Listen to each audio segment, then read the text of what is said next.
Welcome traders. So I'm not going to be here. I'm heading away tomorrow, so I want to make sure that I want to run through a quick discussion of what is going on in the markets, because I won't likely get to it until Sunday, and I want to talk about kind of things that are, the situation is fluid, and I want to kind of do a little bit of analysis here. Okay, so just quickly. First of all, with regards to euro dollar, we could see we've kind of got a nice little uptrend here, price putting back into this area.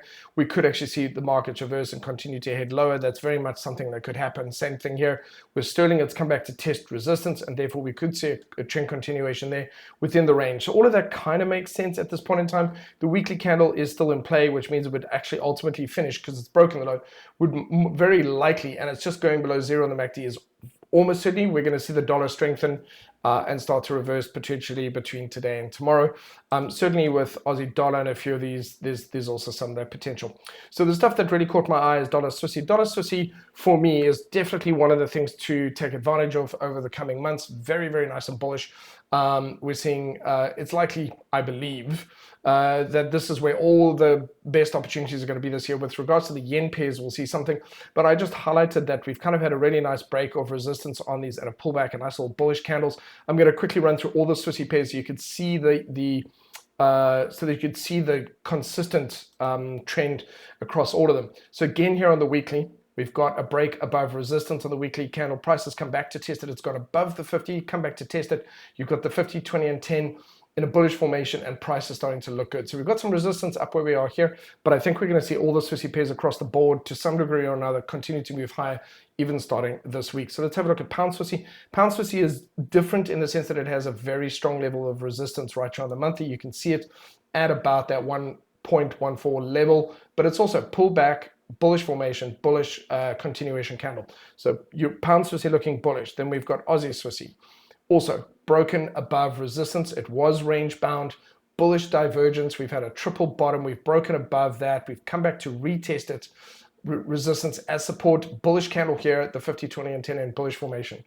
Classic bullish signals. Okay. Then we've got Kiwi Swissy. Kiwi Swissy is the weakest of the bunch, still producing higher lows, still has a level of resistance. I still think there's a good chance it's going to break higher, but that one I would put on the back burner. Let's have a look at CAD Swissy.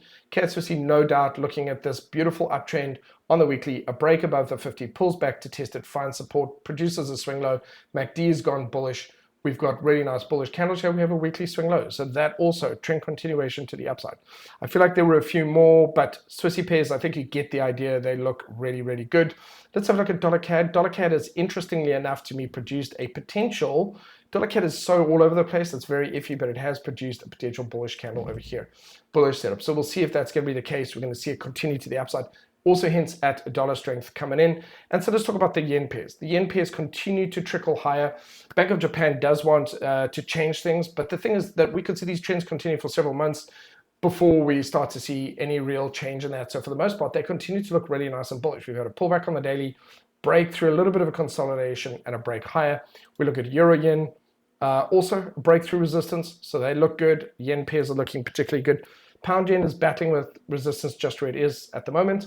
Then we've got Aussie yen pushing high, very choppy. So the difference is that between, say, dollar yen and Aussie yen is incredibly volatile and choppy. It's very messy. So it's not worth engaging in because it just isn't the best one that's available. Kiwi yen is also very choppy, breaking through resistance. So in a situation like this, I would prefer to engage in something such as dollar yen, which is beautiful and crisp and clean. That's the one where I'd be going with that. Let's have a look at Swiss yen. Swiss yen going through its own little bit of a battle through here. I'd stay away from that. And let's have a look at CAD yen. CAD yen on the whole, break it through resistance. Any kind of a pullback to this, for me, would be a buying opportunity. So we've run through the yen pairs, the Swissy pairs, where I think there's some real magic. Let's quickly talk about gold. All right, I'm going to pause this for 1 second. Okay, so the dilemma we have is this. The weekly has started a swing high, which means that a lot of the time there should be normally a correction down towards the previous highs, or potentially towards the moving averages, down towards, say, 2,200. So that is a possibility, but at the same time, if it's very, very bullish, you might not want to do it just yet. Might want to keep going. This makes it very tricky. If we've got kind of one more week left in the month, if we see this week and next week, we see a correction all the way down, this candle is going to close as a rejection. So we're going to see a correction, a rejection of 2,400, which means the price will then continue down maybe towards 2,000, but certainly back down towards 2,100 to 150. I want to draw your attention to that. So it's risky because if the market's super bullish, it's going to try and move.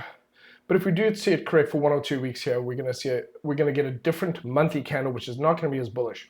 Just want to highlight that. So when we look at silver, it actually makes a lot more sense. We could see silver is sitting at a key level, and we could see another correction this week and next week back down to a nice, beautiful level of resistance. Could be something that happens. We can see a bullish candle set up here. So it kind of wants to keep trying, but it's a catch-22. It's a fork in the road. It's either going to attempt to resume now, or we're going to see it continue to correct back into these highs. So that's just something to be aware of. Then when we have a look at the indices, so let's go and have a look at the indices. We have a similar type of issue. We've actually got a beautiful weekly pullback so far on a swing low on the weekly. I like this. It's a retest of the previous highs. So on the whole, there's a lot going for the argument that the market has had its correction and is ready to keep going. But at the same time, again, we might have another week coming down. So just kind of want to draw your attention to this. The S&P pullback. This is a beautiful green inside bullish candle. It's amazing. There's a catch-22, right? So this is beautiful. That's exactly what I'm looking for, which would allow us to resume. I also think we have to be very cautious and be very careful of this 5-3 level here, because we might encounter some resistance. So let me highlight what my concern is, which triggered me actually recording this video, is that although this is fully valid in its own way, if I just go back and do a Fibonacci retracement from the lows to the highs, we haven't quite reached the 382. In fact, it would almost, according to this, be better if the market came back down towards, on the weekly time frame, came back down towards the 50-period moving average. So one way in which that could hypothetically unfold is that we get a bullish candle this week. Next week, we get a big bearish engulfing candle. The market moves down for another 1 or 2 weeks. Then we get another bullish candle, and then the market goes. So this is a dilemma. So this is the way in which traders would recognize the risk is there. They would potentially add half their position now, and if we do get a deeper correction, they'll add in a second half of the same position, or the second half of their position, closer down towards that 4.8 level, 4,800 level. So I'm drawing your attention to this because I do think it looks like we're going to get a bullish candle, and on one hand, that could be enough for us to resume the uptrend. I still think that the monthlies are a bit overextended, I beg your pardon, and need to have a bit of a correction. Again, looking at the NASDAQ, they could potentially come back and test these lows. They look good. I'm seeing a lot here when I look at these charts that we could well have reached the bullish setup. I want to see how it finishes, and then I want to see what happens next week. Best case scenario, it goes from here and keeps going. We encounter some resistance, fine, and it keeps going, for a while. Worst case scenario is we do get a bullish candle, it triggers the high, and then we get a bearish engulfing candle, and it's not ready, and it comes back down. We see a monthly retracement back into that. Either of those scenarios are actually acceptable within the bigger picture. We need a correction on the monthly. We needed a correction on the weekly. All of that we needed to have happen. And the deeper it corrects, as long as it's within the 50 Fib 618 area, it's healthy. It's what we need. The only question is the market going to do a shallower retracement now and then take off, or is it going to do a deeper retracement now? And could it catch people off guard? Sets up bullishly. In other words, the first set of buyers come back in, and the market actually isn't ready to go. So it attempts to go, triggers a lot of people in, and then has a deeper correction. It's not the market trapping people. It's just that there aren't enough buyers to actually reverse the momentum and keep pushing it higher. So the initial batch of buyers comes in, or bulls, and then it has a deeper correction down towards the 50 period or the previous highs, and then the remainder of the bulls come in, and then it takes off. So I just want to draw your attention to that. That's a very feasible opportunity. Meanwhile, the FTSE is killing it, right? Which means the FTSE is not really that concerned right now with what's going on in the US, which is great. The DAX has pulled back, is ready to go. The DAX is another one. So the DAX is a great example of this dilemma that I'm talking about. We're producing a bit of a red candle on the monthly. We could do with a deeper correction, certainly on this chart, back down to the highs or to the moving averages, which means could we be seeing the beginning of a correction that's going to last a couple more weeks? Or is this actually going to be it? The market is going to have its correction on the weekly now, and it's going to go, and then we'll have a correction at a later stage. That can happen. We can have a really nice run on the monthly where we get a red candle, then we get 2 more green candles, then we get a red candle, then we get the correction. So I just want to draw your attention to that as well. The other thing that's amazing to me, and I'm just going to quickly find them, is the the Nikkei and as well as the HK50 are producing some really good results. Hold on a second. So I'll just do this one on the investing.com platform. So I really want to draw your attention to it. It looks very good to me. When I go up to the higher time frames, what it appears to me is, so we have the China as well as HK. We've really got a nice little double bottom here, especially if we go to a monthly. We've got a very nice little double bottom forming. We've got a little bit of bullish divergence.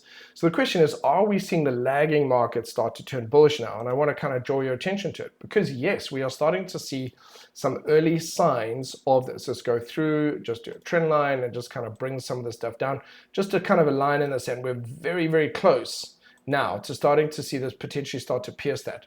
Once it starts to get above that 50 period moving average, we start to look way more bullish than we do. We've also produced a higher low and we've broken the high. So we now are officially in an uptrend on the weekly.